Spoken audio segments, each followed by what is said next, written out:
get Do you think they're doing the same thing with Jim Carrey now that they did with you 30 years ago? Try to ridicule him and call him crazy and say all the bad shit towards him because he's kind of had a spiritual awakening. He wants to stay away from the media and he's in the woods and just try to heal himself and get away from the false shit that he was involved in for so long. Well, I spent an evening with Jim Carrey actually at his home with my son Jamie some years ago when I was in LA, and we had a very interesting chat. And again, Jim Carrey's had an experience similar to me, where basically the bubble popped and the veil lifted. And it can be a challenging time because suddenly you're perceiving another reality that's so different to the one you've been perceiving before. And of course, when you start talking about it, for reasons we've discussed, you're going to get ridiculed by the mainstream. The trick is not to care. And from what I've seen of Jim, he don't care. And,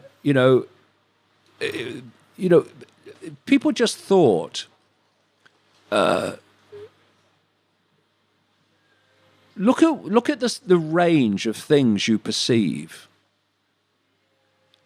Is that really the limit of what there is to perceive? Is that really the limit of what there is to know? Is that the limit of ways of seeing the subjects you have views about? Well, of course not. It's a tiny, tiny, tiny fraction. Anybody's views are a tiny fraction of possibility. So why aren't we exploring all possibility?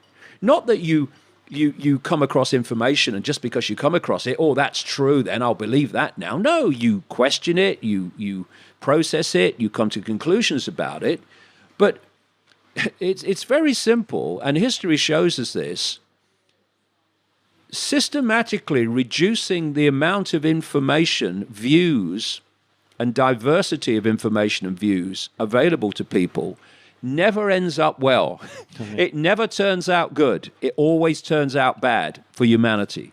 Because you look at any tyranny, fascist tyranny, communist tyranny, whatever it is, whenever they get power, they want to destroy all alternative information and view that challenges what they want people to believe. Every time. So whenever you're in a situation where the free flow of information and view and opinion is being censored, you are in a tyranny. And what humanity has allowed itself, not everybody, of course, but great numbers, especially the political correctness groupies, is they've allowed themselves to become a tyranny while claiming to be anti-tyranny.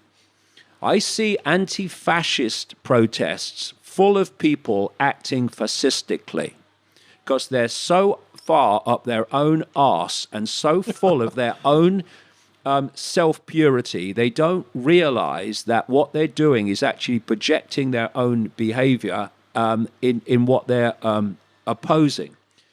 Anyone who gives someone a hard time for having a different view, however much they may not agree with it, is a psychological fascist, in my view, because they are seeking to impose their will on someone else. And it's quite simple. You let all information be circulated, and then people make their own minds up what they want to believe and what they don't believe. And this is a key.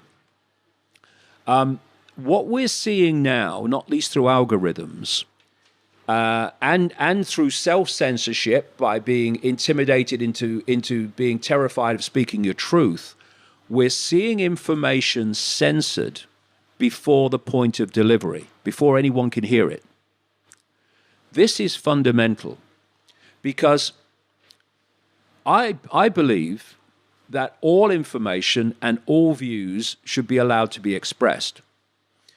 Because if anyone is censored from expressing those beliefs, then no one has freedom of speech.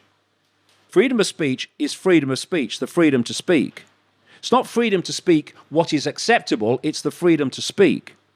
And once anyone is censored, freedom of speech is dead, because what's left is only what is acceptable to speak, and that's not freedom of speech. And then what they've done and what they're doing all the time is squeezing that acceptability, so freedom of speech gets narrower and narrower until it disappears altogether. And so what we have is a situation where if people are allowed to say and communicate whatever they want, that is a situation where no authority in any form has the power to decide what people see and hear. Once you start censoring before the point of delivery, which, as I say, algorithms and self-censorship is now doing, you are giving authority the power to decide what people see and hear. And of course, it starts out with one excuse. We must stop jihadis, justifying or promoting violence. Okay. Oh, fake news. Fake news. What's fake news? Whatever we say it is. We've got to stop people saying fake news, so we're going to censor that. Oh, the more people we can get to be victims and upset, the more excuses we've got to censor even more, right? Yeah. So give people all the excuses they want to be upset and to feel a victim, and then we can censor people saying things that upset them. And so you're moving along this road. None of that can happen when we have the free flow of information, nothing censored. So people say, well, what about, saying go and kill people? Yeah, but there's laws against that.